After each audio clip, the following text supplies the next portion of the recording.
नाजरीन, आदाब अर्ज़ है। मैं एसएम अजहर आलम। जैसा कि आप जानते हैं कि रंगरस एक उर्दू थिएटर मैगजीन है, यानी वो थिएटर मैगजीन है जो उर्दू ज़बान में शाया होती है। आपको ये बताते हुए मुझे बड़ी खुशी हो रही है और बहुत ही फ़ख्र भी मैं महसूस कर रहा हूँ कि रंगरस उर्दू का अकेला, अव्वल और वाहिद थिएटर मैगजीन है। इससे पहले उर्दू में कोई भी थिएटर मैगजीन नहीं था और इसके बाद भी कोई अभी तक दूसरा थिएटर मैगजीन उर्दू में नहीं आया है। जबकि हिंदी, बांग्ला, मराठी और दूसरी ज़बानों में, अंग्रेज़ी में, तमाम ज़बानों में थिएटर पत्रिकाएँ, रंग पत्रिकाएँ जिसे हम कहते हैं, वो शाया होती नहीं हैं। लेकिन उर्दू में ये अपनी नौइयत का वाहिद मैगजीन है और ये शशमाही मैगजीन है। इसका जो पेज है, इसके फेसबुक ग्रुप पे जो आप हमें देख रहे हैं, तो फेसबुक ग्रुप पे रंगरस के फेसबुक ग्रुप ने रंग सफर के नाम से एक सीरीज की शुरुआत की है, जिसकी शुरुआत आज से ही हो रही है, जो आप देख पा रहे हैं। तो इस रंग सफर में उर्दू और उर्दू के अलावा जितने भी थिएटर कर्मी हैं, नाटक कर्मी हैं, हम उनसे गुजारिश करेंगे, उन्हें दावत देंगे कि वो इस पेज पर, इस ग्रुप पर आएं और अपने तजुर्बात हमारे साथ शेयर करें। आज इसी कड़ी की पहली किस्त में हमारे साथ हैं जनाब असिस्टेंट प्रोफेसर शाकिर तस्नीम साहब। शाकिर तस्नीम साहब, रंगरस के फेसबुक ग्रुप पे आपका बहुत बहुत इस्तकबाल है और रंग सफ़र आपको पाकर बहुत खुश है। शुक्रिया। जी, तो मैं शाकिर साहब का तारुफ आपके सामने पेश कर दूं। उसके बाद शाकिर साहब से बातचीत का सिलसिला जारी रहेगा। हम उनके तजुर्बात, उनके काम करने के तरीके और उनकी जो भी जिस तरह के एक प्रोसेस से वो गुजरे हैं, वो तमाम जानकारी हम उनके जरिए हासिल करेंगे और बीच बीच में हम उनसे बातचीत करते जाएंगे। शाकिर तस्नीम साहब 2013 से झारखंड सेंट्रल यूनिवर्सिटी के डिपार्टमेंट ऑफ परफॉर्मिंग आर्ट्स में असिस्टेंट प्रोफेसर। जेएनयू से उन्होंने एमफिल की डिग्री हासिल की। उनके एमफिल के मकाले का मौजू था उर्दू ड्रामों पर एपिक थिएटर के असरात। पिछले 20 वर्षों से अमली तौर पर थिएटर से जुड़े हुए हैं। Shri Ram centre for performing arts new Delhi, जो कि एक बहुत बड़ा ऑर्गेनाइजेशन है, वहां से उन्होंने 1 साल का एक्टिंग कोर्स भी किया है। 2018 में वो डेनमार्क गए थे, जहां उनकी मुलाकात आलमी शोहरत याफ्ता थिएटर डायरेक्टर यूजिन बारबरा से हुई और उनके साथ काम करने का इन्हें मौका मिला और थिएटर की बहुत सारी बारीकियां उनसे सीखी भी। उन्होंने कई ड्रामों की हिदायतकारी की है, जिसमें कोर्ट मार्शल, वेटिंग फॉर गोदो, सारी रात, रिटर्न ऑफ एकलव्या, वया योग, enemy of the people, cherry orchard, आषाढ़ का एक दिन, पंछी ऐसे आते हैं, सूरज का 7वां घोड़ा और चीफ की दावत। ये तमाम ड्रामे अहम ड्रामे हैं जिसका जिक्र मैंने आपके सामने अभी किया। कई नेशनल और इंटरनेशनल सेमिनार में अपने मकाले पेश कर चुके हैं। जाहिर सी बात है कि एकेडमिशियन की हैसियत से उन्होंने रिसर्च का काम थिएटर में और थिएटर के अलावा भी दूसरे परफॉर्मिंग आर्ट में खूब किया है।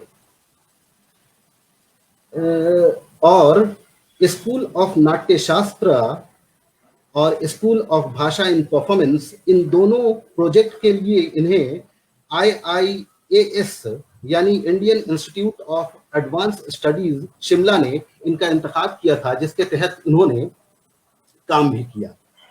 तो ये थे हमारे शाकिर साहब। अब नाज़रीन, शाकिर साहब से सबसे पहले तो ये जानना चाहेंगे, शाकिर साहब आप ये बताएं कि आपने थिएटर कब, कैसे, किस तरह से शुरू किया और इसकी तहरीक आपको कैसे मिली? पहले तो बहुत बहुत शुक्रिया आपका, रंगरस का और लिटिल थेस्पियन का, जो उसने मुझे मौका दिया रूबरू होने का तमाम लोगों के साथ। जहाँ तक सवाल है मेरे करियर का, शुरुआती दिन कैसे गुजरे या मैं कैसे थिएटर की तरफ राग़िब हुआ। जी, जी। तो मेरी शुरुआत अमली तौर पे नई दिल्ली में Shyam centre for performing arts से शुरू हुई, जहाँ से मैंने 2 साल का एक्टिंग कोर्स किया था। वो उस वक़्त वहाँ के डायरेक्टर हुआ करते थे मुश्ताक काक साहब, वहीं वो थे और मैंने वहीं से ड्रामे की बाज़ाब्ता शुरुआत की। उससे पहले अपने स्कूल्स में, कॉलेज में उस लेवल पे जो भी जिसको कहते हैं एमेच्योर थिएटर की तरह, या बस एक शौकिया रंगमंच हम कर लिया करते थे, वो करते थे। लेकिन वहाँ जाकर एक सीरियस थिएटर, संजीदगी के साथ थिएटर को समझने की, थिएटर को पढ़ने की और थिएटर को करने की तरगीब मिली। तो मेरी शुरुआत 2000 से, दरअसल मैं कह सकता हूँ कि वहाँ से होती है, 2000 से। जी। रह गई बात तहरीक की कि मुझे तहरीक कैसे मिली थिएटर में आने की। तो दरअसल मेरे घर का जो माहौल है वो लिटरेरी एनवायरनमेंट में मैं पला बढ़ा। मेरे बड़े भाई साहब खुद शायर हैं, और उन्होंने मुझे बहुत हद तक थिएटर की तरफ, जब मैंने पहली बार कहा था कि मुझे थिएटर करना है, मैं अपने कॉलेज में था, वहाँ पे इंटर यूनिवर्सिटी का जो कंपटीशन होता है, वहाँ पे मैं ऑडिशन देखने गया था कि किस तरह से सिलेक्शन होता है।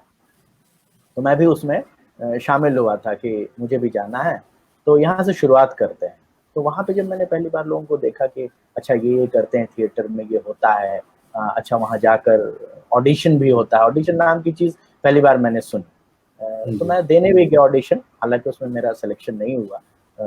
मेरा एकदम पहला इत्तेफ़ाक था थिएटर से, मतलब लाइव होने का, कि मैं परफ़ॉर्म कर रहा हूँ और कोई मुझे देख रहा है और इस निगाह से देख रहा है कि मुझे चुनेगा या नहीं चुनेगा। तो वहाँ से मुझे लगा कि ये कोई ऐसा मीडियम है जहाँ पे मैं कुछ कह सकता हूँ, कुछ कर सकता हूँ, और घर के माहौल की वजह से, और भैया ने मुझे बहुत पुश किया जब उन्होंने जाना कि मैं करना चाहता हूँ या मेरा रुझान है उस तरफ, थिएटर की तरफ, तो मुझे रोका नहीं उन्होंने। मुझे कहा कि ठीक है, अगर तुम्हारा शौक है तो अपनी पढ़ाई के साथ-साथ इसको भी जारी रखो, मैं तुम्हें इसमें मना नहीं करूँगा। शायद अगर दूसरी जगह में होता तो या तो घर से मुझे रोक लग जाती कि नहीं आपको नहीं करना है थिएटर, थिएटर करके क्या करेंगे?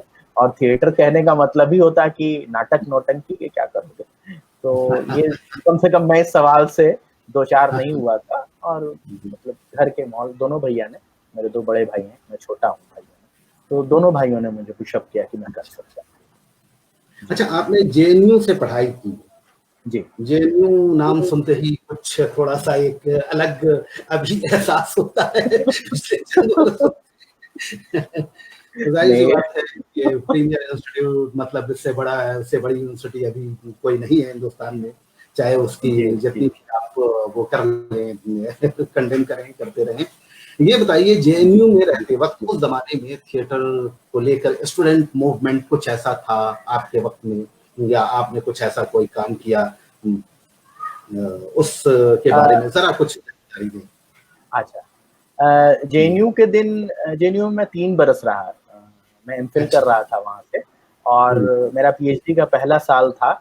उसके बाद मेरा सिलेक्शन हो गया यहाँ, तो मैं चला आया।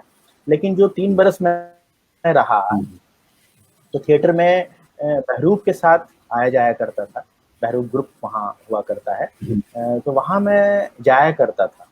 लेकिन उसमें मैं पार्टिसिपेट ऑन स्टेज नहीं किया कभी, बैक स्टेज में कुछ काम कभी, हाँ, जुड़ा रहा मैं उससे। और लेकिन वहाँ मैं सच बताऊँ तो जेएनयू में थिएटर इसलिए बहुत ज़्यादा नहीं कर पाया, क्योंकि मैं वहाँ थोड़ा सिविल सर्विसेज़ के लिए उस पॉइंट ऑफ व्यू से गया था। तो थोड़ी-सी मैं वो पूरा निकल कर वो श्री राम सेंटर पहुँच गए, जो कि नहीं, उससे पहले मैं श्री राम सेंटर, उससे पहले का मेरा ये है। ये तो मैं 2010-2012 में मैं जेएनयू में था, 2010 से 2013 के बीच। तो सिविल सर्विसेज की वजह से वो मेरा रुझान रहा, इसी वजह से मैं थिएटर जो कर पा रहा था, मैं उस तरह से अमली तौर पे बहुत मुतहर्रिक नहीं था। लेकिन हाँ, ये बात थी कि मैं जाया करता था, शोज़ जो होते थे, मैं देखा करता था, और वहाँ के जो लोग जुड़े हुए थे उस थिएटर से, उनके साथ बातचीत हुआ करती थी, और जो लोग आते थे डायरेक्टर हैं या एक्टर हैं उनसे मैं मिला जुला करता, मतलब ताल्लुक बिल्कुल कट ऑफ नहीं हुआ था, लेकिन हाँ कह सकते हैं कि बहुत ज्यादा मैं बहुत अमली तौर पे उससे जुड़ा नहीं रहा, ये मेरी वजह। अच्छा, अब जैसे झारखंड सेंट्रल यूनिवर्सिटी में है, आप परफॉर्मिंग डिपार्टमेंट में हैं, वहां आने के बाद से आपने क्या काम किया, बल्कि मैं तफसील से जानना चाहूंगा कि आपके काम करने का जो है वो प्रोसेस क्या रहा है, किस तरह से आपने काम किया, जरा तफसील से आप इसको गुफ्तगू करें तो अच्छा हमारे लिए बेहतर होगा कि हम जान पाएं कि। जी जी जी आप अगर अजहर भाई अगर आपको लगे बीच बीच में तो आप कुछ पूछ भी सकते हैं, अगर लगे जी जी कि बीच, क्योंकि बहुत एक तरफा नहीं तो हो जाएगा, ऐसा हाँ लगेगा हाँ, कि मैं ही बोल रहा हूँ नहीं और नहीं आप नहीं कर रहे हो। आप हाँ, हाँ, लेकिन शुरुआत में ये कर सकता हूँ कि जैसे 2000 में मेरी शुरुआत होती है थिएटर की, और मैं अगर बहुत आप कहेंगे तो मैं ये ज़रूर कह पाऊँगा कि बेसिकली मैं एक एक्टर हूँ, और शुरुआत भी मैंने एक्टिंग से ही की, श्रीराम सेंटर से। लेकिन बाद में फिर बम्बई में अपने मास्टर्स के लिए जब मैं गया वहाँ, मास्टर्स वहाँ से करने के बाद मैं एक्टिंग में ही काम करता रहा। डायरेक्शन मेरा सेकंड चॉइस रहा था। लेकिन जब आप इंस्टीट्यूट में आ जाते हैं, मैं जब यहाँ पहुँच गया, तो यहाँ आने के बाद मेरे पास एक्टिंग करने के स्कोप थोड़े से कम बच गए, क्योंकि आप पढ़ा रहे होते हैं, और जब पढ़ाते वक्त आप एक्ट अगर करेंगे तो जो बच्चे आपके साथ आने वाले हैं वो भी थोड़ा सा कई बार तो कंफर्टेबल होते हैं क्योंकि सीखते भी हैं वो, और कई बार ये भी है कि अगर कम किरदार का कोई ड्रामा है तो उसमें उनको जगह नहीं मिल पाएगी। तो मैं यहाँ एक्टिंग से ज्यादा डायरेक्शन को तरजीह देने लगा और करने लगा। हालांकि जब मैं मास्टर्स कर रहा था तो उस वक्त भी डायरेक्शन का जो प्रोजेक्ट था हमारा वो हम करते थे, और कहीं ना कहीं काम उस पर किया था, लेकिन वो मेरी सेकंड चॉइस या प्रायोरिटी में वो नीचे था। यहाँ आने के बाद मेरी शुरुआत जो हुई 2013 में मैंने ज्वाइन किया, तो यूनिवर्सिटी सिस्टम में आपके पास एक फायदा तो ये होता है कि आप जब आ गए यूनिवर्सिटी में तो आपके लिए एक स्पेस है, आप वहाँ पे ड्रामा खेल सकते हैं, ये बहुत आसान है। और उसके बाद दूसरा ये होता है कि आपको उससे चलिए आपके शौक जो है आपका प्रोफेशन बन जाता है, और उससे आपकी आमदनी भी हो रही है।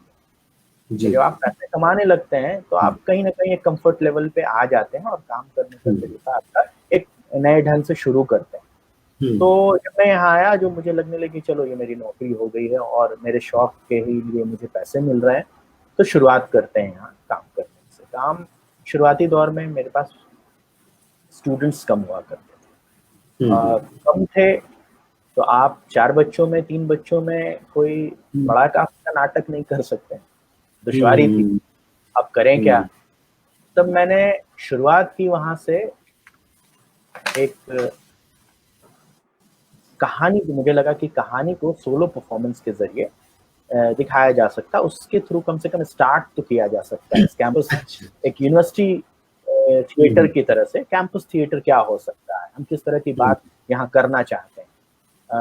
तो एक स्पेस हमारे पास था, तो हमने भीष्म साहनी की 2 कहानियों को लेकर काम करना शुरू किया। इसमें बहुत उनकी मतलब मशहूर कहानी है अमृतसर आ गया और चीफ की दावत, तो 2 कहानियों पे हमने काम शुरू किया वहाँ, और दोनों को सोलो परफॉर्मेंस में हमारे डिपार्टमेंट के बच्चे, और एक शो उसमें चीफ की दावत का शो मैंने भी किया था, क्योंकि मेरा एक स्टूडेंट अचानक तो आखिर वक्त में वो बीमार पड़ गया था और मेरे पास सिर्फ 2 दिन का वक्त था।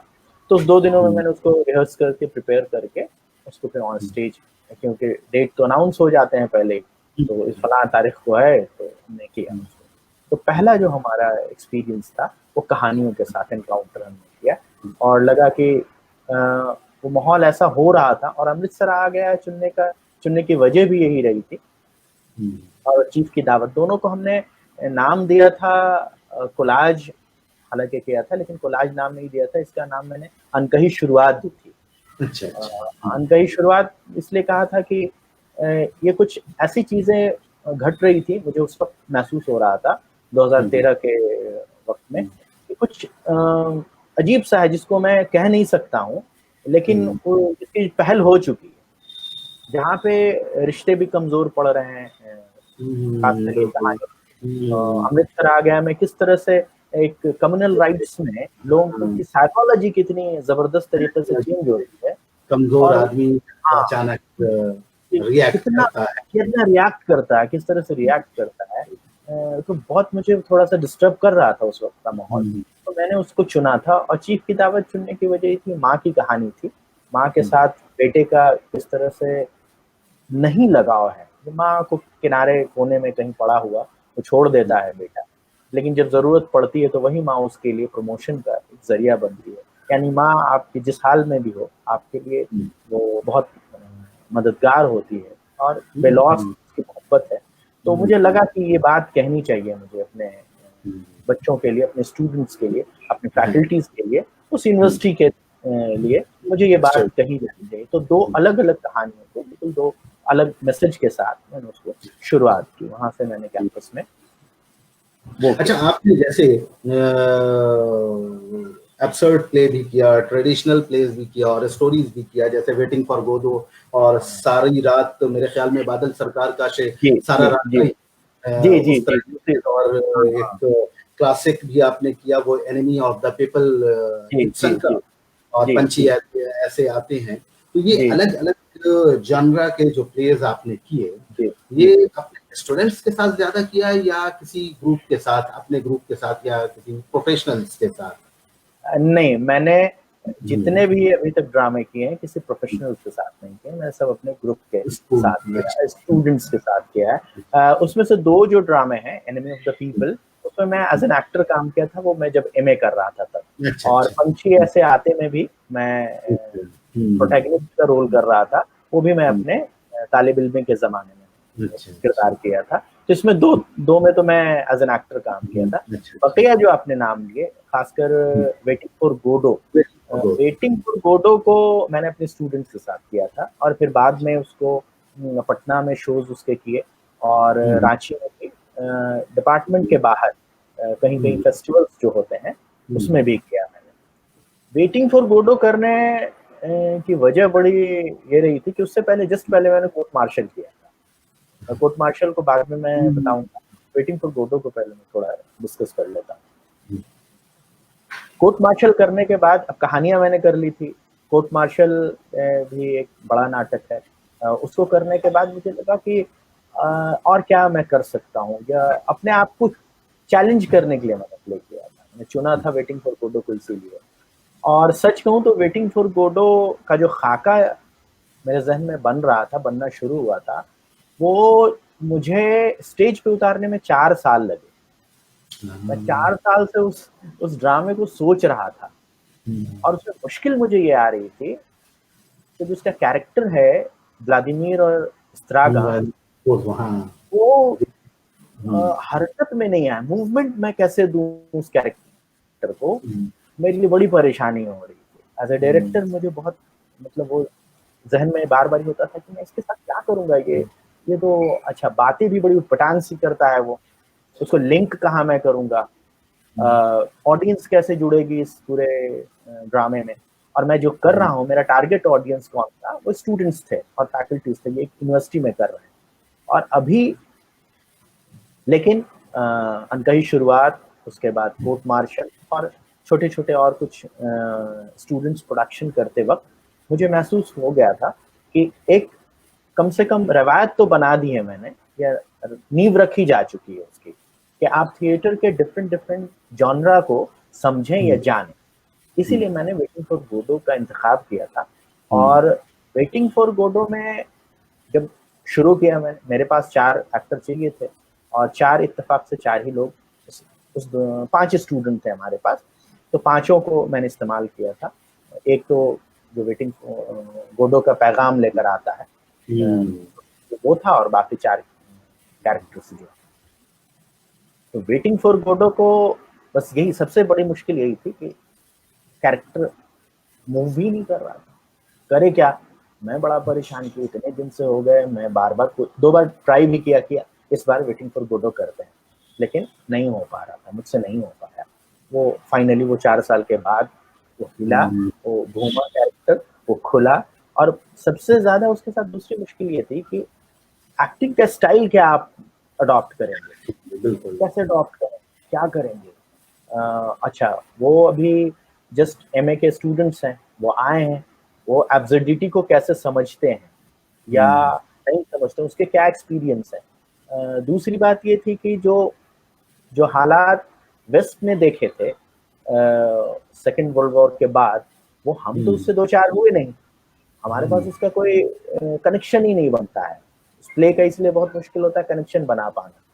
वो कैसे बना पाएंगे, हम एब्सर्डिटी कैसे दिखाएं, हमारे जब है ही नहीं है, हमारे कल्चर में नहीं है, हमारे रूट्स में नहीं है, तो कहाँ से उसको लाएं। तो बच्चों के साथ ये कम्युनिकेशन भी करना मेरे लिए मुश्किल हो रहा था शुरुआती दौर में। और 15 दिन तक जो एक्टिंग स्टाइल मैंने उन लोगों से जो एक्सरसाइजेस करवा रहा था, 15 दिन तक स्क्रिप्ट को मैंने नहीं छुआ था, बिल्कुल नहीं, सिर्फ एक्सरसाइज आते थे, करते थे बच्चे। 1 हफ्ते के बाद 10वें दिन एक एक्टर जो उसमें था वो कह रहा था कि सर ऐसा लग रहा है मैं पागल हो जाऊंगा, दिमाग काम नहीं कर रहा है। मैं बोला कि क्या हुआ? बोला सर सब कुछ ना कुछ अच्छा नहीं लग रहा, दुनिया अच्छी नहीं लग रही है, दुनिया अजीब सी लग रही है। तो मैं बोला कि एक्चुअली अभी तक पहुंचे नहीं थे हम स्क्रिप्ट पर, एक्सरसाइजेस के थ्रू हम जा रहे थे उसके मेमोरीज में, या और हम म्यूजिक के साथ प्ले कर रहे थे। तब मैं सोचा कि थोड़ा सा मामला मुश्किल भी है, लेकिन मैंने उससे बात की, डिटेल में मैंने बात की, तो उसने मुझे पूरी बात बताई कि सर ऐसा ऐसा मैं महसूस कर रहा हूँ। तो थोड़ा सा एक्सरसाइज को मैंने कम किया, उसके बाद स्क्रिप्ट की तरफ थोड़ा मूव किया, और उसके बाद जो उसको बताना था सारे एक्टर्स को, मैंने उस तरह से वेटिंग फॉर गोदो को किया। तो कोई शक नहीं है, वेटिंग फॉर गोदो मैं समझता हूँ कि इस सदी का, पूरी दुनिया का सबसे बेहतरीन ड्रामा है, उसमें कोई शक नहीं, और मेरा बहुत फेवरेट ड्रामा है। बस मैं इस सेक्शन में ये जानना चाहूंगा कि लकी का जो वो स्पीच है, उसको कैसे प्रिपेयर किया? उस बारे में मैं एक बात कहूंगा कि अभी सैमुअल बेकेट आपने का भी एक, किया था ना? नहीं मैंने किया नहीं है, वो असल में सैमुअल बेकेट का एक मोनोलॉग पीस है, जिसे जहीर साहब ने तर्जुमा किया है, और वो मोर और लेस उसी से मिलता जुलता स्पीच है, लकी के स्पीच। उसमें शुरुआती होती है, birth was the death of him, यानी पैदाइशी उसकी मौत थी, बार बार घिसते जाओगे, मतलब कोई उसमें किसी तरह का नहीं है। अब वो लकी का स्पीच, यानी उसको याद करना कैसे, जब लॉजिक नहीं मिल रहा है, खत्म हो रहा है, उसको कैसे प्रिपेयर करवाया, किस तरह से एक्टर करवाया? उसमें मजेदार जिसने और कह दूं कि मुश्ताक साहब भी गोदो प्ले करने जा रहे हैं शायद इसी साल। अच्छा, ओ क्या बात है। अच्छा, गोदो से मैं वो जो लकी का कैरेक्टर था, उसको मैं आप लोग के लिए बता दूं कि उसको एक लड़की ने किया। अच्छा, मेरे ड्रामे में। अच्छा, मेरे पास चार एक्टर थे और एक एक्ट्रेस थी, तो लकी का जो किरदार था वो मैंने उस लड़की को दिया, और वो जस्ट ग्रेजुएशन करके आई थी, उसका थिएटर का बैकग्राउंड भी नहीं था। अच्छा, और उसको याद करने में सच में बहुत मुश्किल हो रही थी, क्योंकि वो कभी इतना बड़ा डायलॉग याद नहीं, और नहीं वैसे लकी बड़ी एक्टर है कि दूसरा आदमी कर सकता है, जो थिएटर का बहुत माहिर होगा वो, या जो थिएटर बिल्कुल नहीं जानता होगा वो। तो उसको यही परेशानी आ रही थी लकी वाले डायलॉग में, यही परेशानी आई, उसको याद ही ना हो, वो कहे कि सर याद नहीं हो रहा मुझे, मतलब मैं भूल जाती हूँ, जबकि मैं क्वेश्चन आंसर तो याद कर लेती थी स्कूल्स में, कॉलेज में, लेकिन ये लकी का याद नहीं हो रहा। मैं बोला देखो वैसे याद नहीं होगा, तुम याद करो। मैंने उसको पहले उसको अपनी तरफ से कोशिश करने दिया, मैं बोला कि तुम कोशिश करो, पहले कितनी दूर तक याद कर सकती हो तुम, करो तो पहले। तो वो करे भूल जाए, वो बार बार आए। फिर जब काफी टाइम हो गया, लगभग 25 दिन का वक्त गुजर गया होगा, तब मैंने कहा कि देखो इसमें फुल स्टॉप कॉमा कहीं नहीं है, कहीं कनेक्शन नहीं है, लेकिन तुमको कनेक्शन बनाना पड़ेगा, इसमें नहीं है, तुमको बनाना पड़ेगा कनेक्शन। कनेक्शन कैसे बनाओगी?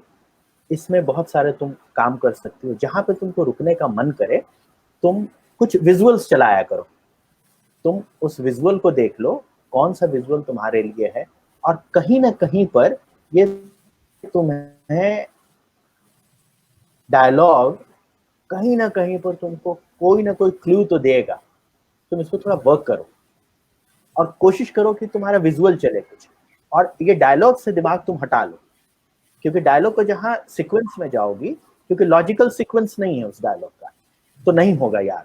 वैसा नहीं कि उसने बोला और आपने बोला, एक्शन और रिएक्शन का चेन यहाँ चल नहीं रहा है, तो करेंगे क्या। तो मैं बोला कि तुम विजुअल चलाओ और उस विजुअल को याद करते हुए इसको तुम भूल जाओ इसको, और तुम ऐसे ही बकवास जैसे कर, कई बार कुछ उटपटांग सा बोलने की कोशिश करो, उटपटांग सा सिचुएशन सोचो, उसको फिर बहुत सारे मैंने बातें उसको कही थी, तब जाके वो फिर कहीं ना कहीं उसको याद की, और फिर एक सांस में बोलना भी था, और उसके बाद गिर जाती है वो उसको बोलते बोलते, क्योंकि वो पूरे लकी एक ही जगह बोलता ही है, तो बोलता है तो वो क्या बोलता है कुछ नहीं, वो क्या कुछ। अच्छा, वेटिंग फॉर गोडो का मैं एक चीज शेयर कर दूं। वेटिंग फॉर गोडो का जो मैंने उसमें सेट जो मैंने यूज किया था, सेट के लिए भी मुझे प्रॉब्लम आ रहा था कि सेट कैसा मैं यूज करूंगा और कहाँ पे इसको मूवमेंट जो देने की बात आई, तो सेट पे भी मैंने सोचा। तो सेट को मैंने कुछ इस तरह से रखा था, उसके कुछ कैरेक्टर कॉस्ट्यूम को मैंने थोड़ा कार्टून टाइप का जो होता है ना, कार्टूनिश तरह का मैंने रखा था। और हाँ, फिर मैं दिखाता हूँ, इसकी तस्वीरें कुछ है मेरे पास, मैं आपको वेटिंग फॉर गोडो की दिखा रहा हूँ। ये दिख रहा है? हाँ बिल्कुल दिख रहा है, दिख रहा है। तो ये ऊपर में है जो सेट है हमारा,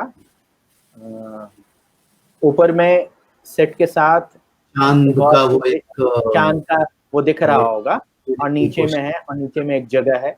और दूसरी तस्वीर में एक जो येलो कलर का जो आया हुआ है, वो उसको मैंने हवा की तरह ट्रीट किया था, वो जो उसमें मैसेंजर है उसको, और वो व्लादिमीर और स्त्रागा है।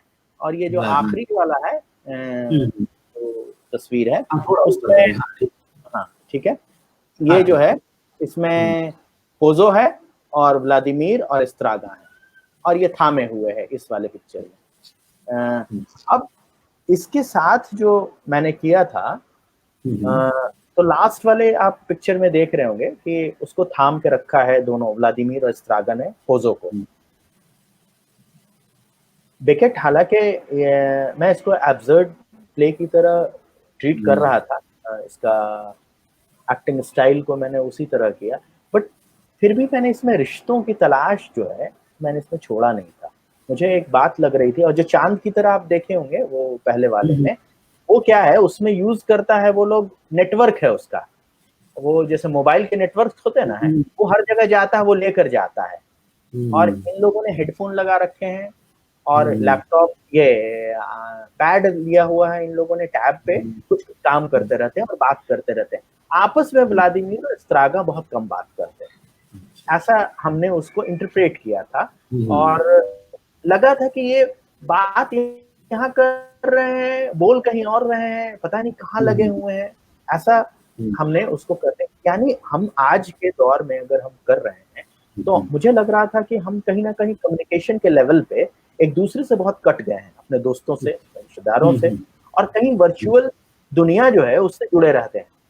तो ऑल द टाइम वो बात कनेक्शन लगाता रहता है कि फोन नहीं लग रहा है, फोन लगा तो बात नहीं हो पा रही है, इस तरह का मैंने उसमें एक्सपेरिमेंट किया था। और जो आखिरी वाला सीन जो है जहाँ पे पोजो को उसने थामे हुए है, मैंने वही किया था कि वो गिर जाता है, उसको उठाता है, और वहीं पे मैंने एंड किया था प्ले को। मुझे लगा था कि ठीक है कुछ नहीं है, लेकिन इंसानी रिश्ता, इंसानों का बाहमी रिश्ता वो बहुत जरूरी है, और एक दूसरे की अगर हम मदद नहीं कर सके किसी मुश्किल वक्त में या किसी भी वक्त में जो इंसान परेशान हाल है, तो शायद हमारे ह्यूमन होने का कोई मतलब नहीं। हालांकि प्ले वहां पे गोडो खत्म नहीं होता था, आगे जाता है वो प्ले, लेकिन मैंने वहीं पे उसको खत्म किया था, और ये मेरा अपने लेवल का इंटरप्रिटेशन था उस प्ले को लेकर। मुझे लगा कि ये रिश्तों की बात कहीं ना कहीं है। जी। अच्छा, एक चीज ये बताइए, जैसे कि चेरी ऑर्किड और एनिमी ऑफ द पीपल, जिस तरह के वेस्टर्न प्ले या पंछी आते ऐसे आते हैं इंडियन प्ले, तो काम करने के प्रोसेस में किस चीज पे ज्यादा, यानी मैं डिजाइनिंग की बात कर रहा हूँ, सेट, लाइट, कॉस्ट्यूम, मेकअप, कौन सा ऐसा एरिया है जिसपे बहुत ज्यादा फोकस करना चाहते हैं, यानी पूरे नाटक का थीम उसके जरिए भी निकालने की कोशिश, वो क्या है, क्या प्रोसेस है आपका? मैं देख जिन जिन ड्रामों का आपने नाम लिया, चेरी ऑर्चर्ड में मुश्ताक काक साहब के डायरेक्शन में मैंने काम किया, मैं उसमें अच्छा, एक्टर था। एनिमी ऑफ द पीपल में भी मैं एक्टर था, अच्छा, और ये पंछी ऐसे आते हैं मैं। कलाकार के हाँ, तौर पर हाँ, उस हाँ, इन दोनों नाटकों में मतलब क्या हाँ, हाँ। क्या क्या क्या निकला, क्या कुछ एज़ एक, एन एक्टर। मेरे ख्याल में ये दोनों चीजें इंडियन बैकग्राउंड से बहुत ज्यादा मेल खाती हैं, खास तौर पर जी, एनिमी ऑफ जी, द पीपल, यानी जी, हम जी, जी, जी। ऐसा कोई भी हाँ, डिस्ट्रिक्ट या इलाका नहीं है हाँ, इस हाँ, हाँ। देश में जहाँ पानी का प्रॉब्लम नहीं जी, हो, जी, जहाँ पानी है वहाँ आर्सेनिक जी, है, जी, जी, आयरन है, कि हमें अब, और अब तो ये कहा जाता है कि शायद तीसरी जंग अजीम यानी थर्ड वर्ल्ड वॉर शायद हाँ, पानी जैसे पानी ही के लिए। जी, जी।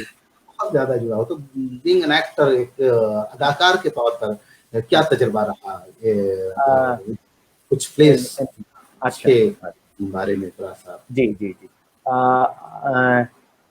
एज़ एन एक्टर मेरा जो वो सफ़र था इन तमाम प्लेज़ में और भी दीगर ड्रामों में जो मैंने काम किया। अ, तो पंछी ऐसे आते में मैं मेन लीड कर रहा था, अरुण सरनायक का रोल है, और अच्छा। उसमें वो अरुण सरनायक है, वो एक मतलब वेगाबॉन्ड है, वो घूमता रहता है, वॉन्डरर है, कहीं चला गया। उसी में वो एक, शायद कहानी कहने की ज़रूरत नहीं है, कहानी तो खैर लोग ये कर लेंगे। मेरा प्रोसेस जो था उस प्ले को, क्योंकि बड़ा कैरेक्टर था वो, हम्म, और साथ ही साथ मैंने कोर्ट मार्शल में भी कैप्टन विकास राय का रोल किया था। तो ये लोग दोनों किरदार जो हैं हम्म, काफ़ी बड़े हैं, स्टेज पे मतलब ज़्यादा देर तक रखते हैं, ज़्यादा देर दिखते हैं। हम्म, प्रोटैगनिस्ट हैं ड्रामे के। अब ड्रामे का जब प्रोटैगनिस्ट है या बहुत देर तक स्टेज पे है, तो आपको काम आपकी ज़िम्मेदारी बढ़ जाती है। तो इस पे मैं आऊँगा। मैं पहले बता दूँ कि एनिमी ऑफ द पीपल में मैंने विजय केंकरे जी के साथ काम कर रहा था। अच्छा। मराठी के बहुत मशहूर डायरेक्टर हैं, और मैंने बिल्कुल। वो मराठी ज़ुबान में ही किया था। अरे तो वाह! वो उसमें मैं ज़ुबान मैंने, हालाँकि मैंने हाँ, कहा था पहले, तो शुरू में विजय सर थोड़ा झिझक रहे थे, बोल रहे थे कि तुम कैसे करोगे, तुमको मराठी तो आती नहीं। मैं बोला आती नहीं तो हुँ, सीखेंगे। हुँ, हुँ, हुँ, 2 साल हो गए थे मुझे बम्बई में रहते-रहते। तो मैं बोला सर कुछ-कुछ तो आता ही है, और कुछ हमारे दोस्त सिखाएँगे मुझे। तो मैंने हुँ, उसमें एक शराबी का रोल था, जो अडैप्ट किया गया था, तो उसको मुझे सर ने दिया था, और वो काफ़ी पसंद, हालाँकि बहुत छोटा-सा रोल था। बस एक सीन में मैं आता हूँ, तो कुछ डायलॉग्स हैं मेरे, और मैं फिर भीड़ में चला जाता हूँ। वो कुछ अच्छा, बोलता हूँ, अच्छा। लेकिन बड़ा प्रोमिनेंट है वो डायलॉग। उन तमाम मतलब जो समझदार में सब, जो मैं तो ड्रंकर्ड हूँ, लेकिन हुँ, उस हुँ, जगह पे जब मैंने डायलॉग बोला था, तो हुँ, वो ज़्यादा सेंसिबल डायलॉग मेरे थे, मतलब उस पूरे प्ले में। तो वो इब्सन शायद दिखाना चाहते होंगे जिसने अडैप्ट किया था उस नाटक को। तो वहाँ किया तो विजय सर से मैंने कहा था, सर मैं एक एक्टर हूँ, अगर मैं काम नहीं करूँगा तो क्या करूँगा? मुझे आप काम दें। तो उन्होंने मुझे काम दिया था, मैंने उसमें मराठी ज़ुबान में, तो ज़ुबान को लेकर मुझे स्ट्रगल करना पड़ा था उस ड्रामे में। तो लेकिन क्योंकि मेरा रुझान ही था शुरू से एक्टिंग करने का, तो मैंने उसको कोप अप कर लिया, मैंने ज़ुबान को भी। कुछ-कुछ जानता था, कुछ जैसे बहुत सारे वर्ड्स नहीं आते हैं हमें मराठी हुँ, के, या जो उसके लेटर्स हैं, वो हमारे यहाँ अल्फ़ाबेट्स में नहीं हैं। हुँ, तो फिर वो भी थोड़ा-मोड़ा मैंने सीखने की हुँ, कोशिश की। तो ज़ुबान को लेकर हाँ, काम किया, और हाँ, अप्रोच जो था जो ड्रंकर्ड है अब तो ड्रंकर्ड है तो क्या करेगा? ड्रंकर्ड तो एक तो जो हुँ, आता है वो लेकर आएगा ही। तो उसमें हुँ, मैंने अपने कॉस्ट्यूम पे बहुत वर्क किया था, क्योंकि मेरा रोल था एकदम छोटा-सा, और मेरी समझ से मेरी जो चाहत होती थी, एक्टर की हुँ, सबकी यही चाहत होती है कि आप चाहे 1 सेकंड के लिए जाएँ, लेकिन आप दिखें। और हाँ, हाँ, दिखें, और आप दिखें नज़र और आए, छाप छोड़ें अपनी। नज़र आए। हाँ, बिल्कुल, बिल्कुल। तो आप अपनी छाप छोड़ें। तो मैं बोला हुँ, करूँ क्या इसमें मैं? मेरे पास तो कुछ है नहीं। हुँ, ज़ुबान मेरी वैसी भी नहीं हो पाई है पक्की, कि हुँ, जिसे मैं एक्सप्रेस कर लूँ, और डायलॉग तो सब बोल ही रहे हैं इतना। तो अपने हुँ, कॉस्ट्यूम पे थोड़ा-सा काम किया था। उसमें किया क्या था, मैंने एक पैंट का जो फ़ोल्ड करके मैंने उसको घुटने तक उठा लिया था और एक पैंट को पूरा फुल छोड़ दिया था। उसके बाद मैंने चप्पल उसमें 2 तरह के यूज किए थे और हाँ, उल्टे चप्पल यूज किया था मैंने। और अपने गेटअप में मैंने थोड़ा सा मूछें यहाँ तक कर ली थी और ऊपर कैप पहन लिया था, तो बड़ा अजीब सा वो लुक भी आता था। तो मैं सोचा कि अगर ये नहीं करेंगे तो क्या करेंगे, आप कहाँ पे दिखेंगे। और जब कैरेक्टर अगर ऐसा है, आपको स्कोप है, तो हमें डायरेक्टर ने भी छोड़ा था। तो उस तरह से मैंने उसको तैयार किया था, छोटा सा रोल। रह गई बात, पंछी ऐसे आते हैं कि और कोर्ट मार्शल में तो रोल क्योंकि बड़ा था, उसमें सबसे ज्यादा जो बात आती है हमारे प्रोसेस में, तो डायलॉग की बात आती है। डायलॉग कैसे याद कर लेते हैं। अब एक पेज 1.5 पेज का वो डायलॉग है, कंटिन्यूटी में बोलना है, आप कितनी देर तक बोलेंगे। लेकिन क्योंकि आप एक्टर हैं और याद हो जाता है, ठीक है, याद और लोगों के लिए थोड़ा मुश्किल हो सकता है, लेकिन जो भी एक्ट करते हैं उनको याद कमोबेश हो ही जाता है। तो उसमें कोई बहुत महारत वाली बात नहीं, यही होती है कि वो याद याद। लेकिन प्रोसेस में कैसे पहुंचता था, वो मैं अभी तक मैं ज्यादातर स्टैनिस्लावस्की को फॉलो करता हूँ।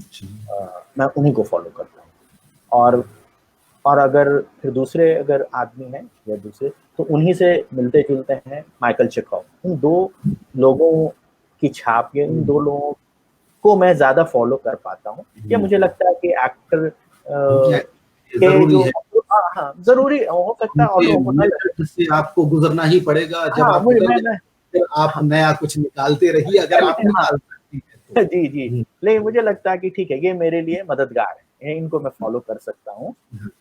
तो मैं पहले कोशिश करता हूँ कि मेरे अंदर जो मुझे कैरेक्टर मिला है और जो कैरेक्टर मैं करने जा रहा हूँ, उन दोनों के बीच में कौन सी चीज यकसा है, कौन सी चीज सिमिलर है, एज सिमिलर है या नहीं है, उसका सोशल स्टेटस क्या है, वो मुझसे मिलता जुलता है या नहीं, उसके बाद वो कहाँ रहता है, उसका इकोनॉमिक बैकग्राउंड कैसा है। इन तमाम पहलुओं पे मैं पहले देखता हूँ कि मेरे उसमें कितना फासला है। अब जो फासला नहीं होता है या जो यकसानियत मिल जाती है मुझे, उसके बाद जो फासला मुझे पाटना होता है, उसके लिए मैं ऑब्जर्वेशन, और उसके बाद ऑब्जर्वेशन से भी अगर काम नहीं चलता, ऐसे मिल ही जाते हैं कोई ना कोई कैरेक्टर, तो इमेजिनेशन को मैं यूज करता हूँ और बस उसी के सहारे मैं कोशिश करता हूँ कि उस एक्टर को मैं पोर्ट्रे कर लूँ। ये मतलब मेरा प्रोसेस यही है। हाँ, मतलब बेसिक प्रोसेस तो यही है। अब रह गई बात कि आप फिर इम्प्रोवाइजेशन, अब कुछ भूल गए तो इम्प्रोवाइज तो करेंगे ही, तो ये सब तो चलता रहता है। बट बेसिक यही है मेरा आइडिया कि पहले सिमिलरिटी मैं ढूंढ लेता हूँ। जब सिमिलर बिल्कुल मेरे से कैरेक्टर मान लिया नहीं है, तो फिर मैं दूसरा फिर ऑब्जर्वेशन करता हूँ। ऑब्जर्वेशन के बाद कुछ इमेजिनेशन करता हूँ, फिर उसके बाद एक्सरसाइजेस कुछ करता हूँ। मान लिया वो क्या है, कितना तेज चलता है, कितना नहीं चलता है, उसके फिर सटलिटीज में मैं जाता हूँ, खोजता हूँ कि वो और क्या करता होगा, अपने खाली टाइम पे क्या करता होगा, वो उसका कनेक्शन दूसरे प्ले के और कैरेक्टर से कैसा है, क्या है। इसी पैटर्न को मैं फॉलो करता हूँ और मैं एक्टिंग के जो भी है किरदार तक मैं पहुंच पाता हूँ, कोशिश करता हूँ पहुंचने की। जी। अच्छा, एक पे आपका है रिटर्न ऑफ एकलव्य, ये किस तरह से किया था आपने, हिदायत थी या मेरे ख्याल में ये शायद हमारे नेशनल थिएटर फेस्टिवल में रंग उत्सव जो हमारा रंग नहीं, वो हमने जश्न रंग में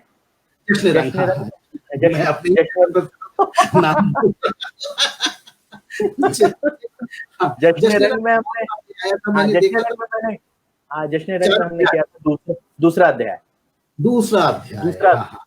अध्याय किया था। उसकी तस्वीर मैं आपको दिखाता हूँ। ये है दूसरा अध्याय की तस्वीर है ये। इसके बाद में किस तरह का प्रोडक्शन है, थोड़ा उसके बारे में देखिए। ये है दूसरा अध्याय का। हाँ, बस ठीक है, ये पहली तस्वीर नजर आई। हाँ जी। दूसरी आई। तो अब इससे अलग है या वही है? हाँ, ये मैं बता, ये जो कैरेक्टर है, ये वाला, ये जो नीचे देख रहे हैं, ये वेटर का कैरेक्टर था इसमें। दूसरा अध्याय। दूसरा अध्याय में ये वेटर का जो कैरेक्टर था उसमें हमारे जो राइटर हैं अजय शुक्ला जी, उन्होंने वेटर का कोई लिखा नहीं है कैरेक्टर बाज़ाब्ता तौर पे। मैंने इसमें क्या किया था, इसको इम्प्रोवाइज किया है इस कैरेक्टर को। इस कैरेक्टर को अच्छा, इसमें कहानी जो है दो लोगों की है, एक मर्द है और एक औरत है, शादीशुदा है वो मर्द, गैर शादीशुदा है। लिखा हुआ ड्रामा है जी, किसका है लिखा हुआ ये? अजय शुक्ला जी का। अजय शुक्ला जी, जिन्होंने ताजमहल का टेंडर लिखा है। ताजमहल का टेंडर जिनका है। अच्छा, अजय शुक्ला जी के साथ थोड़ी सी मैं अजय शुक्ला जी के बारे में बता दूं। अजय शुक्ला जी को मैंने जब फोन किया कि नंबर जब मुझे मिला तो मैं बोला कि सर मैं आपका प्ले दूसरा अध्याय करना चाहता हूँ। तो बहुत खुश हुए, मुझे जानते तक नहीं थे, लेकिन बहुत प्यार से उन्होंने ये कहा कि तुम शाकिर, तुमको जैसे मन करता तुम इस नाटक को कर लो। हाँ, वैसे भी डायरेक्टर की ये आजादी होती है कि वो अपने नहीं बहुत नहीं, ये उनका बड़प्पन था कि उन्होंने मुझे इतनी आजादी दी। मुझसे कोई जान पहचान नहीं, पहली बार फोन किया था। बहुत सारे राइटर आपको बोलेंगे, पहले पूछेंगे आपने कितना काम किया, क्या किया, क्यों करे, आप मेरे नाटक को क्या करेंगे, ये उन्होंने नहीं कहा। जबकि मतलब बड़े प्ले राइट है, एक मॉडर्न टाइम के एक अच्छे प्ले राइट और बड़े प्ले राइट है, लेकिन उसके बावजूद उनका बड़प्पन था कि उन्होंने मुझ पर यकीन किया और कहा कि आप जैसे चाहें कर लीजिए। फिर मैंने उनको बताया था कि सर वेटर वाला कैरेक्टर मैं इम्प्रोवाइज कर रहा हूँ। तो बोले ठीक है, तुमको जो लगता है करो। तो वेटर का जो कैरेक्टर था इसमें लिखा हुआ नहीं था। अब मुझे लगा कि दो कैरेक्टर का प्ले है, लड़का लड़की एक रेस्टोरेंट में आके मिलते हैं, वो शादीशुदा होती है, शादीशुदा होता है, दोनों आपस में अपनी जिंदगी की बातें हैं, जहाँ वो मिले थे पहली बार, और उन्हीं सब आकर फिर ट्रेनिंग में उनकी एक मुलाकात होती है, फिर आकर दिल्ली में वो लोग आपस में मिलना जुलना रेस्टोरेंट में होता है। बस रेस्टोरेंट का सीन है। अब उसमें होल्ड करना 1 से सवा घंटा, ऑडियंस को कितनी देर तक आप होल्ड कराएंगे। तो मुझे लगा कि इसमें क्या और हो सकता है। क्लू तो था कि एक वेटर बस आता है, चाय देकर चला जाता है, इतना ही लिखा हुआ था। मैंने क्या किया, मैंने कहा कि अच्छा ठीक है, इस वेटर को मैंने इम्प्रोवाइज किया, उसकी पैरेलली एक कहानी लिखी कि वो वेटर जो है वो क्या करता होगा। वो आ तो गया है, क्या वो दिल से आया है, वो यही काम करना चाहता है। अच्छा, वेटर भी स्मार्ट सा है, उसके बाल थोड़ा, जो मेरा एक्टर था उसके बड़े थे, छोटी छोटी लगता था। तो मैं बोला यार ऐसा है तो इसके हिसाब से मैं कैरेक्टर कुछ गढ़ता हूँ। तो मैंने उसके बैक स्टोरी बनाई कि ये लड़का दिल्ली आया था एक्टिंग करने के लिए, एक्टर बनना चाहता है, और लेकिन अब उसके पास पैसे तो है नहीं कि थिएटर करता होगा शाम वाम में या किसी वक्त जाके करता होगा। और वो क्योंकि मेरा एक साथी था श्रीराम सेंटर में, वो कहीं ना कहीं मुझे याद रहा था वो कैरेक्टर। वो होटल मैनेजमेंट का कोर्स किया था और वो इंटरकॉन्टिनेंटल में काम भी करता था और शाम में कोर्स भी करता था श्रीराम सेंटर का। तो वो इसका पैशन था, वो काम भी कर रहा था उधर अपना घर चलाने के लिए और इधर वो एक्टिंग कोर्स भी कर रहा था। तो मुझे लगा कि शायद इसकी भी कोई ऐसी कहानी बन सकती है। मैंने उसको ये बैक स्टोरी दी, उसके बाद इम्प्रोवाइज किया और कहा कि जितनी एंट्री तुम्हारी होगी उस एंट्री में तुम अलग अलग स्टाइल से आओगे, एक स्टाइल से नहीं आओगे और तुम नए नए कैरेक्टर बनकर आओगे। तो वो प्ले में वो आता है और जब जब वो आता है तो समझिए कि एक अच्छा मतलब उसका कैरेक्टर बन गया था। हाँ, एक अच्छा ग्राफ बना था उसका, हालांकि छोटा सा ही कैरेक्टर था। बाद में जब मैंने कलकत्ता में जश्न रंग में वो शो किया था और जब वहां से निकला, हाँ, तो उसमें जहीर अनवर साहब, उसके बाद सिद्दीक आलम साहब आए थे और कई लोग भी थे। उन्होंने ये कहा कि अच्छा वो तो कैरेक्टर जो है, इस पे बात हुई इसी कैरेक्टर पे। तो मैं बोला कि सर मेरी कोशिश थी, मैंने उसको लिखा था। तो जहीर अनवर साहब और सिद्दीक आलम साहब दोनों ने ये बात कही थी कि अरे शाकिर, तुमको इस कैरेक्टर को और लंबा लिखना चाहिए था, तुम ये कैरेक्टर तुम्हारे प्ले को और ज्यादा मजेदार बना सकता था। तो मैं शायद अगर कभी और करूं दूसरा अध्याय तो उस तरह की चीजें मैं इनकॉर्पोरेट कर सकूं। और मेरे लिए जो एज अ डायरेक्टर मैं देखता हूँ किसी प्ले को, तो मैं एक्टर ओरिएंटेड प्ले ज्यादा करता हूँ। मुझे लगता है कि एक्टर को सेंट्रल रोल मिलना चाहिए और सेंट्रल स्टेज पे वही होता है, डायरेक्टर तो बैक सीट पे होता है। इसीलिए मैं कोई भी प्ले करता हूँ तो बहुत ताम झाम मेरे प्ले में बहुत ज्यादा नहीं रखता हूँ, सेट का बहुत तामा झामा नहीं रहेगा। कोशिश करता हूँ कि जो कैरेक्टर है, कैरेक्टर निकल कर आए, उभर कर आए, और वो जो जिस कॉन्फ्लिक्ट से गुजरता है उसकी चीजें या जिसका जो मैसेज है वो ऑडियंस तक पहुंचे। मेरा अप्रोच एज अ डायरेक्टर यही होता है। जैसे अगर हम किसी इंस्टीट्यूशन यानी एजुकेशनल इंस्टीट्यूशंस में अगर कोई ड्रामेटिक डिपार्टमेंट है वहाँ के लिए अगर हम प्ले करते हैं तो वो ज्यादातर कुछ एकेडमिक को जहन में रखकर करना पड़ता है, जैसे शेक्सपियर का टेक्स्ट करना जरूरी हो जाता है, कालिदास जैसा टेक्स्ट करना जरूरी हो जाता है वो, और फिर आषाढ़ का एक दिन, आधे अधूरे जैसे प्लेस जरूर किए जाते हैं, या फिर उर्दू के जो भी अनारकली टाइप का जो भी प्ले लिखा गया है क्लासिकल, उस प्ले को करना। एक खासतौर पे इंद्र सभा जैसा ड्रामा जो कि नेशनल स्कूल ऑफ ड्रामा के रिपर्टरी कंपनी ने भी किया था, तो उनके लिए वो टेक्स्ट को चुनना जरूरी हो जाता है, क्योंकि उसी मीडियम से वो पूरा एक प्रोसेस जो है उस शेक्सपियरियन थिएटर का, या फिर इंद्र सभा जो लिखी गई उसका जो एक ट्रेडिशन रहा है उसको भी पढ़ाया जा सके। लेकिन जब हम किसी ग्रुप के लिए या आम अपने शौक के लिए हम ड्रामा करते हैं तो उसके पीछे चुनाव का क्या मकसद है, कौन सा स्क्रिप्ट उठाते हैं, क्यों, क्या, किस लिए? अगर मैंने कह दिया कि भाई आपने एनिमी ऑफ द पीपल किया था तो इसकी वजह क्या थी, क्यों आपने ये किया? आपको कुछ और करना चाहिए था, घोस्ट करना चाहिए था, या वाइकिंग ऑफ द सी करना चाहिए था, या फिर को ना कर कोई, तो उसकी वजह क्या होती है किसी एक स्क्रिप्ट को सिलेक्ट करने की? या सिर्फ वही कि एक्टिंग का स्कोप बहुत ज्यादा है इस प्ले में, या फिर डायरेक्टोरियल पॉइंट ऑफ व्यू से सोचते हैं? आपका क्या नजरिया रहता है सिलेक्शन में? जी मेरे लिए तो सबसे पहले जो मुश्किल है मेरे लिए, या किसी इंतखाब जब मैं करता हूँ किसी टेक्स्ट का, तो सबसे पहले मेरे जहन में एक्टर्स होते हैं, एक्टर्स के नंबर्स होते हैं, कितने नंबर हैं, नंबर ऑफ एक्टर्स कितने हैं मेरे पास। अगर मेरे पास कुल 6 या 8 एक्टर हैं तो मैं उससे ज्यादा का बड़ा प्ले कर नहीं सकता हूँ, मेरी मतलब कैद है वो मेरे लिए। तो आप कर नहीं पाएंगे। जैसे जिस ग्रुप में या जिस इंस्टीट्यूट में 20 लोग, 25 लोग, 30 लोग हैं, तो वहां तो कोई भी ड्रामा उठाया जा सकता है, किया जा सकता है। अब रह गई बात के शेक्सपियर को या किसी बड़े चेखोव को या और भी दिगर बड़े राइटर्स को, या इंडियन में मोहन राकेश या भास, कालिदास, किसी को करने की पीछे जो मंशा होती है, वजह होती है, तो एज एन एकेडमिशियन मैं ये कह सकता हूँ कि सबसे पहले तो ये क्लासिक हैं अपने अपने टाइम के, और आज तक इनको खेला जा रहा है, किया जा रहा है, और उसमें जो क्या ना आफाकियत जो है, इसकी यूनिवर्सलिटी जो है और यूनिवर्सल अपील है इसका, वो कहीं ना कहीं बहुत सारे लोगों ने लिखा है, बहुत राइटरों ने उस पर लिखा है, क्रिटिक ने उस पर अपनी बातें कही हैं।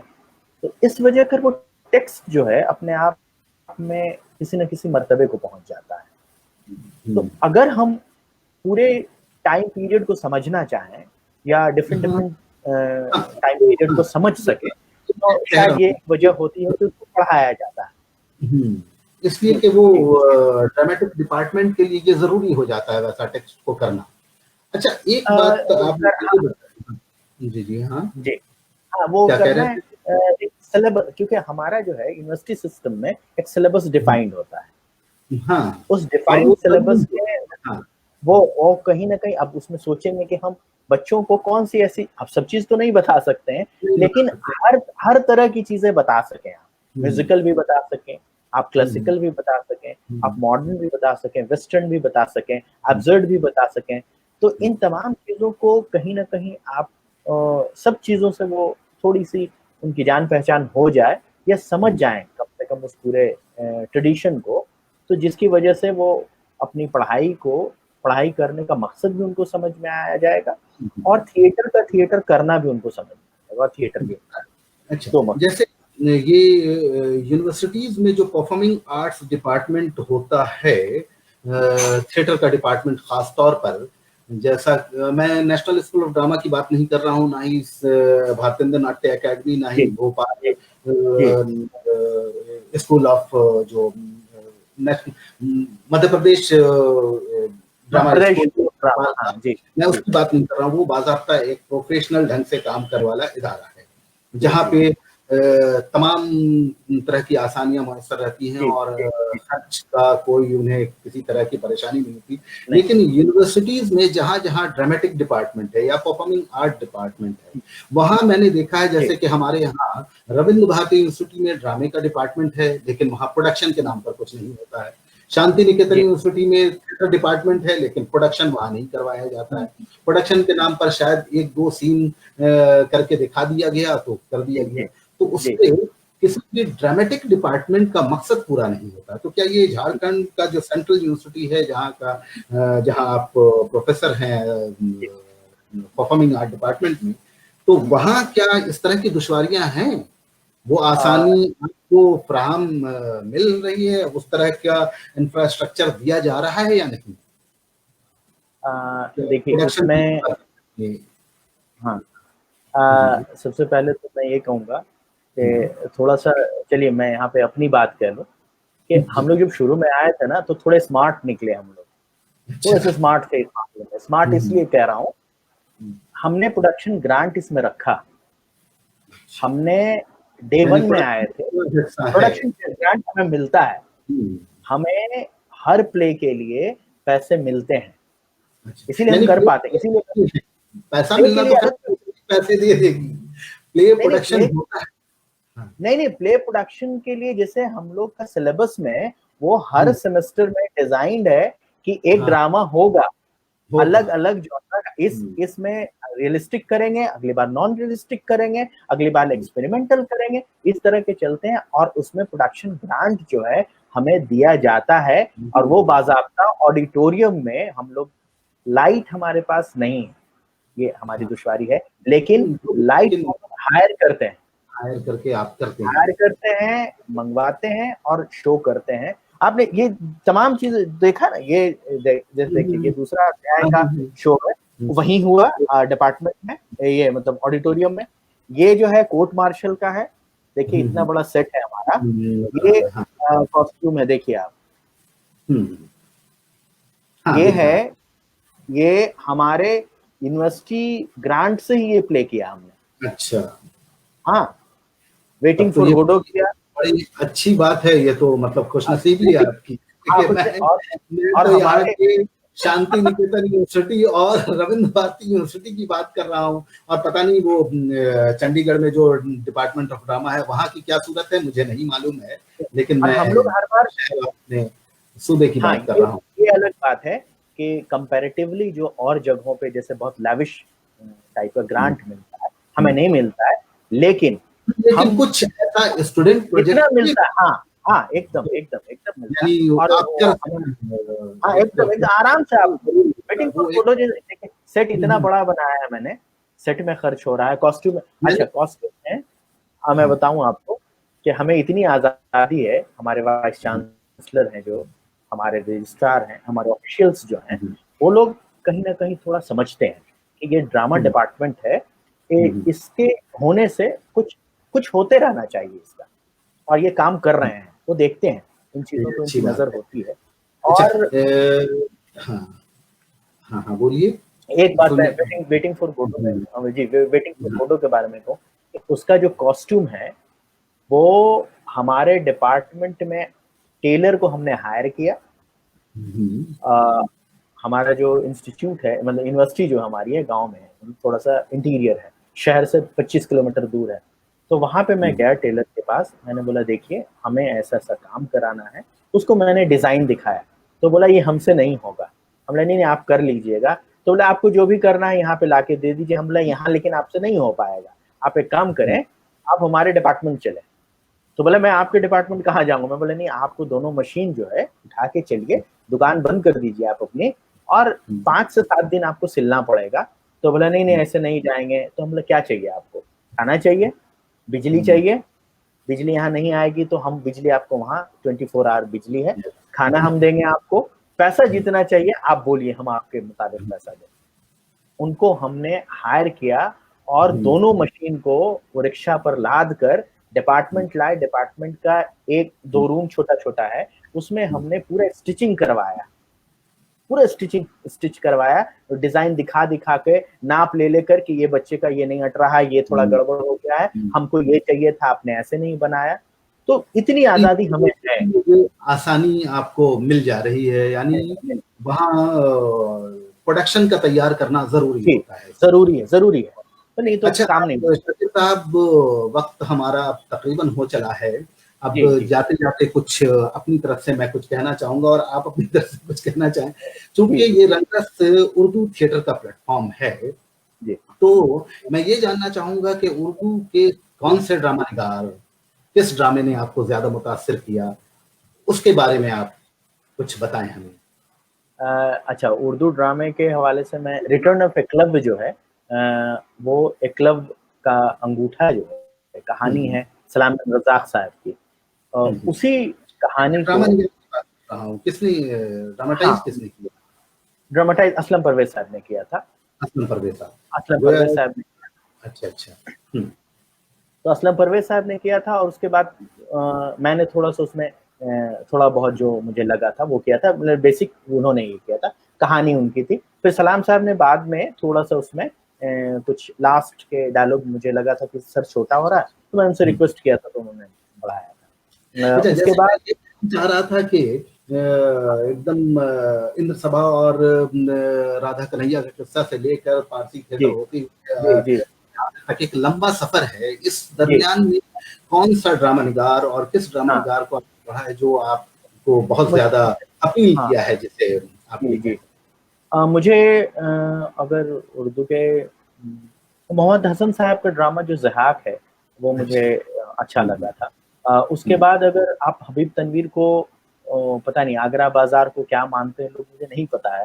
आगरा बाजार एक वेल क्राफ्ट प्रोडक्शन है, लेकिन अगर हम मेरी अपनी बात है कि आगरा बाजार, अगर हम उस पे एक ड्रामे का जो एक फॉर्म है, यानी अगर उस नजर से हम देखते हैं तो शायद आला दर्जे का वो ड्रामा नहीं है। आला दर्जे का प्रोडक्शन है, वर्ल्ड क्लास प्रोडक्शन है, नो डाउट, लेकिन वर्ल्ड क्लास स्क्रिप्ट है। वो एक कोलाज ऑफ स्क्रिप्ट है, कोलाज ऑफ ये है जिसमें ना एक बाजार है, एक इमेज है, एक चीजें हमारे सामने आती हैं।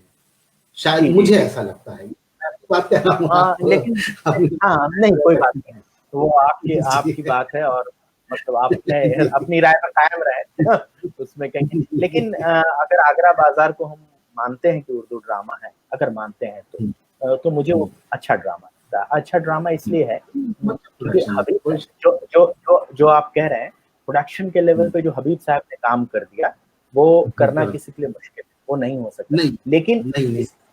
लेकिन जब ड्रामा के तौर पे आप देखें, हबीब साहब ने अगर कुछ ड्रामा लिखा है तो वो चरणदास चोर लिखा है, एक कहानी को लेकिन क्राफ्ट नजर आता है, देख रहे हैं, नए क्राफ्ट नजर आता है। वो पूरा एक ड्रामे के हवाले से कह रहे हैं, चरणदास चोर को लोग उर्दू ड्रामा नहीं मानते हैं, तो देख रहे हैं नैन से, लेकिन मुझे बेहतर ड्रामा लगता है आगरा बाजार। इसलिए मुझे लगता है एज ए डायरेक्टर में जो चरणदास चोर की तो एक अलग ही प्रोडक्शन है वो, और इत्तेफाक से मैं उसको देखा भी। लेकिन उसमें सबसे मजेदार बात क्या है आगरा बाजार में, कि आपके पास ये लिबर्टी है कि आप बाजार जो बनाना चाहते हैं, आपका क्या विजन है, किस तरह से आप उसको इंटरप्रेट करना चाहते हैं, आप नज़ीर को किस तरह से देखते हैं, या आपके पास स्कोप है। मेरे पास स्कोप है एज ए डायरेक्टर। जब मैं देखता हूँ तो हबीब साहब ने जो काम कर दिया वो तो खैर है ही है, बहुत आला दर्जा, लेकिन फिर भी मेरे लिए अगर वो स्क्रिप्ट आता है, मुझे मिलती है वो चीज करने के लिए, तो और जब मैं पढ़ता हूँ तो मुझे लगता है कि हाँ, इसमें विजुअलाइजेशन का बहुत स्कोप है, जहाँ पे मैं अपनी चीजें इसमें डाल सकता हूँ। एज ए डायरेक्टर मेरा क्या पॉइंट ऑफ व्यू हो सकता है, इसलिए मुझे वो करने के हिसाब से वो ड्रामा मजेदार लगेगा। पढ़ना हो सकता है आप पढ़ते पढ़ते उसको, क्योंकि कई बार वो ना ब्रेख्टियन स्टाइल को भी कहीं कहीं वो यूज, बहुत जगह पे यूज हो रहा है, वो कट हो रहा है, ये आ रहा है, वो आ रहा है, फिर बाजार लग रहा है, तो ऐसा लगता है कि लीनियर स्ट्रक्चर में नहीं जा रहा है, लेकिन उसके बावजूद उसको अगर आप बिल्कुल इंडियन फोक स्टाइल है ये, वेस्टर्न का कोई भी मुझे नहीं लगता है कि खैर ये नहीं नहीं कोई वो तनवीर हबीब तनवीर साहब ने उसको यूज किया नहीं, वो नहीं बात कर रहा मैं, लेकिन अगर आप देखेंगे तो कहीं ना कहीं उसको जो ब्रेक करता है तो वो जिस तरह से और सब चीजें हो रही हैं वहीं पे, तो मुझे कहीं ना कहीं लगता है कि हाँ, एक अगर उस लिहाज से भी आप अगर उसको देखना चाहें तो आगरा बाजार को तो आप किया जा सकता है, लेकिन ओरिजिनलिटी तो उनकी अपनी है, लेकिन आप अपनी ओरिजिनलिटी भी उसमें लगा सकते हैं। और मुझे उर्दू के ड्रामों में शाहिद अनवर साहब के कुछ ड्रामे हैं, जैसे उन्होंने मंटो की कहानी को गैर जरूरी लोग को किया था, बहुत अच्छा किया, मुझे अच्छा लगा वो, देखा भी था, वो मुश्ताक साहब ने ही डायरेक्ट किया था दिल्ली में। नहीं, ये इफ्रा ने किया था शायद, नहीं मुश्ताक साहब ने, अच्छा जेएनयू ने भी किया था इसको, अच्छा अच्छा जेएनयू ने सुमन कुमार ने किया था शायद। अच्छा अच्छा अच्छा। तो गैर जरूरी लोग एक अच्छा ड्रामा है। फिर उसके बाद इस तरह के ड्रामे जो हैं उर्दू में मुझे पसंद आए। और मंटो की कहानी को मैंने किया था, लेकिन उसको मैंने हिदायतकारी उसकी नहीं की थी, एज एन एक्टर बादशाह का खात्मा किया था मैंने, उसमें रोल किया था। शाकिर साहब, वक्त तकरीबन पूरा 1 घंटा हो गया है और कमी है, यानी हमने सेशन को 1 बजे का ही रखा है, 9 बजे तक, तो फिर दूसरे सेशन में आपसे जरूर हमारी मुलाकात होगी। जी जी जी जी। और मैं नाजरीन का शुक्रिया अदा कर दूं। नाजरीन, आपका बहुत बहुत शुक्रिया कि आप हमारे इस सेशन में शामिल रहें और रंगरस का ये प्लेटफॉर्म जिसे हमने रंग सफर का नाम दिया है, इस रंग सफर के साथ आप भी जुड़िए, आप भी जुड़िए और इस रंग सफर में जितने भी हमारे थिएटर डायरेक्टर, हिदायतकार, रंगकर्मी आ रहे हैं उनके सफर से रूबरू होइए। और आपको जिस तरह के भी कमेंट्स लिखने हैं जरूर लिखिए। अपने आपने जो सुना, हमारे जो भी गेस्ट अभी बैठे हुए थे, बैठे हुए हैं शाकिर साहब की बातचीत से जो भी सवालात आपके आते हैं आप कमेंट में जरूर लिखिए। मेरी बात से मेरे इस जो सीरीज को जो शुरू किया है रंग सफर के सीरीज को लेकर आपकी जो भी राय है उसे जरूर लिखिए और हम उसका जवाब देंगे। और शाकिर साहब, आपसे भी उम्मीद करते हैं कि आप भी कमेंट का जरूर जवाब दें, ताकि एक नाज़रीन के साथ और खास तौर पे जो लोग थिएटर के साथ जुड़े हुए हैं उनके साथ हमारा रास्ता कायम रहे। बिल्कुल बिल्कुल। तो अब मैं इजाजत लेना चाहूंगा आप सबों से, ये कहते हुए कि इसी सिलसिले की दूसरी कड़ी 11 अगस्त को रात 9 बजे है, जिसमें शोलापुर से हमारे साथ सैयद इकबाल साहब शामिल होंगे और 13 अगस्त को हैदराबाद से जनाब विनय वर्मा हमारे साथ इस गुफ्तगू में आएंगे और हमारे साथ लाइव रंग सफर आपके साथ शेयर करेंगे। तो आज के लिए शब बखैर, आदाब, खुदा।